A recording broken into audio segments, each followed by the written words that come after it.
We will see if U.S. President Donald Trump has more to say about Gaza and what he calls the breakthrough deal with Hamas. He's hosting a cabinet retreat today at Camp David and may speak to the White House Media Corps. Right now, let's bring in Julia Chapman in London for that story. Julia, there's a lot we don't know, but take us through what we do know. Well, John, President Donald Trump says this is a monumental step, and indeed it could be.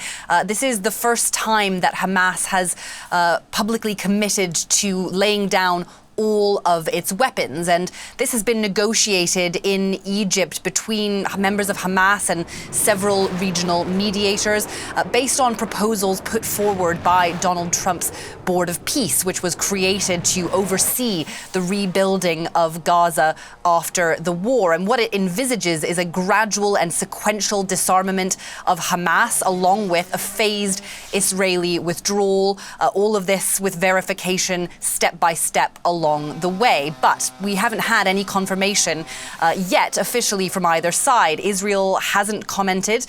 We're not expecting to hear anything immediately, but President Donald Trump, according to administration sources, would be very disappointed if they don't back this plan. And there have been some Hamas officials speaking as well, saying that they need Israel to fully implement phase 1 of the ceasefire signed back in October, which should have seen the end of all fighting. There are still occasionally attacks on Gaza. There are reports of one today. So still looking like a long way to go, John. So if the deal is finalized, Julia, how would the disarmament of Hamas work in practice? Yeah, there's still a lot to be worked out. The details that have been made public so far are certainly lacking detail. But what we do know is that according to the Board of Peace, Hamas has agreed to create an inventory of all of their weapons, outline all of the militant sites that they have in Gaza, as well as the tunnels that they've been using over the years. And all the equipment would then be handed to a technocratic committee, which is supposed to eventually be controlling Gaza day to day. Now, that might be problematic for Israel, which wants to see all of Hamas's weapons leave Gaza altogether. But one of the main sticking points here, I think, is going to be the timeline, because both Hamas and Israel have in the past demanded that the other one act first. So Hamas wants to see Israel withdraw fully from the Gaza Strip, which it still controls about 60% of. And Israel wants to see Hamas disarm before it does anything like that. So there's huge distrust still between the two sides. And in the meantime, there are still more than 2 million Palestinians, most of them living in squalor in Gaza, and many Israelis that are still very concerned about their security. Thanks for this, Julia. We're watching for reaction from Israel to Trump's announcement that Hamas has agreed to disarm. Blake Sifton is in Tel Aviv. So far, the Israeli government has not publicly reacted to this proposal or signaled whether they would accept it. But yesterday, when reports began to emerge of progress being made in talks aimed at convincing Hamas to disarm, the Israeli Prime Minister's office released a statement saying that the proposal did not meet Israeli demands on the demilitarization of Gaza in exchange for withdrawals. Now that Hamas has agreed to the plan, the Israeli military would be expected to withdraw back to the so-called yellow line. That's the position they held when the ceasefire came into effect in Gaza in October of last year and left them in control of some 53% of Gaza. But since then, contrary to the ceasefire agreement, they have pushed further into Gaza and now control some 70% of the Strip.